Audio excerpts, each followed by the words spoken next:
Let's talk about the ingredients needed to make the perfect hollandaise sauce. The first ingredient necessary for a great hollandaise sauce is pretty simple. It's obviously a really high quality eggs.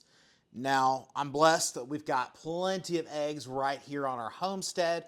We do lots and lots and lots of eggs. On our farm, we make about 30 eggs a day. So hollandaise is pretty up there on our repertoire of things that we do. But it's very important that we find a really high quality egg. So not just any egg will do. We really need to be going after a fresh. I prefer a farm egg, as in like straight off the farm. There's a lot of products that are out there that kind of fake this. But what I generally speaking, what I look for is a nice bright yolk. I don't know if the camera is doing it justice, but this is almost like reddish orange. That bright orange is just letting us know that it is a super, super rich egg. We've got a duck egg in there. We've got some chicken eggs. Nice and beautiful. But if you look at the difference in these two eggs, this is almost a highlighter yellow. This is a little bit lesser expensive. This is a higher quality egg from the supermarket. It's quote unquote cage free.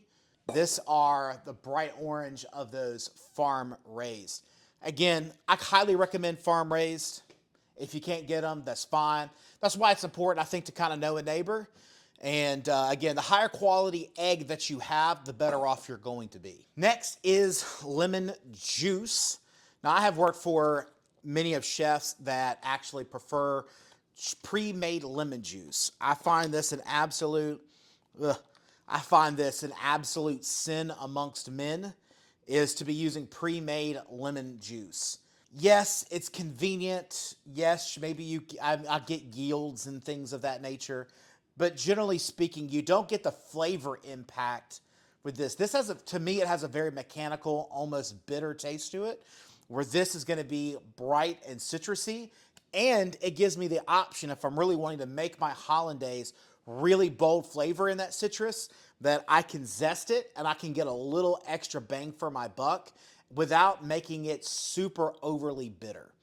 Lemon juice in the pre-made, just don't do it. Don't do it. Don't be tempted. Don't get lazy. Just do the right thing. Get the lemons. It's going to be worth your while. Next important ingredient in a really great hollandaise, in my opinion, is the heat factor. I think it should have just a little bit of heat. I know here in the South, we like our heat a little bit more than other people. I love the spice. You got some options though when it comes to heat. A lot of people might use just straight cayenne pepper to add into your hollandaise. I prefer hot sauce, so Tabasco, there's Louisiana, or if you're like me, you know, we've got lots of videos on our channel about making some delicious hot sauce. This is our Truffle Ghost hot sauce. I love homemade hot sauce. This is my thing. This is what I do. I sell it to friends. It's a lot of fun. But by also having this in liquid form and instead of in the powder like cayenne, it's going to help into that emulsification process and help us get it's going to help us get the right consistency that we're looking for in making a hollandaise. The other part of that heat, though not necessarily the same kind of heat, is the pepper that you use in your hollandaise sauce. Some people will use black pepper, but then you get those black specks and all in your stuff. I like to use white pepper. White pepper has the outer shell removed, and so it just kind of makes for a little bit more delicate taste and a more floral taste. Makes things taste just a little bit better in the right application. This is definitely one of those applications. Salt, obviously the next bit after you get done talking to pepper. We just kind of go with kosher salt. You can use iodized, but I think kosher salt adds just a little bit better, robust flavor. Either way, it's going to come out about the same. Last is the clarified butter. Clarified butter is very important. It also, again, it's the base for a lot of cooking projects when you're sauteing vegetables and things of that nature. And it's very easy to make. I think there's two ways you can go about it. Like what we've been doing here, we are just kind of straining off a little bit as needed. And we've warmed up this whole butter. And then as these solids come to the top, we've been scooping them off. And then we could use this top layer to use as our clarified butter. And that's the simplest, easiest, that's the go-to way for most places that do Sunday brunch, and they're doing this on the fly every single Sunday morning. That's the easiest way to do this. Just kind of go through. Again, you're going to skim off all of these solids. Anything that kind of collects up at the top. Now, on the very bottom is a layer of basically water, and we don't want that incorporated into our hollandaise. We're actually going to let that be down on the bottom. So if you do use this method, you'll make sure that you scoop off the top, not use that bottom inch of this. As we work down, you're making a large amount of sauce. You'll kind of see yourself working down to this pool in the bottom. We don't want to get any of that into our hollandaise sauce. The second method is probably the easiest, but it does take more time, is to just melt the butter, let it simmer for a couple seconds. We're not wanting it to turn brown or anything of that nature, just a very low.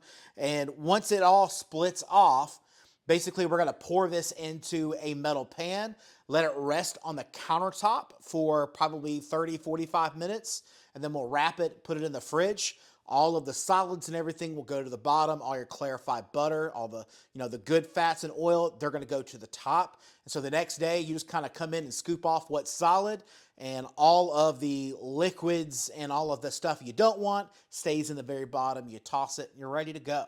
It's a very easy thing to do, but again, you got to have time. The last thing about hollandaise sauce is, again, I remind you, it is a mother sauce, meaning that this is really just a base sauce that you can do an infinite amount of things into. You could make sauce Chiron, which has got tomato product added into it. You could do Béarnaise, which has got tarragon added into it. Sauce Creole, which is hollandaise with Cajun seasonings and tomatoes. And again, there's lots of different options that are out there for this. Again, I recommend learning the basics of hollandaise first. Make a hollandaise, get your base down right, and then the next time come in and add all of your ingredients in. You definitely want to get the mother sauce right the first try, because no amount of ingredients that you add in is going to save it if you break the sauce.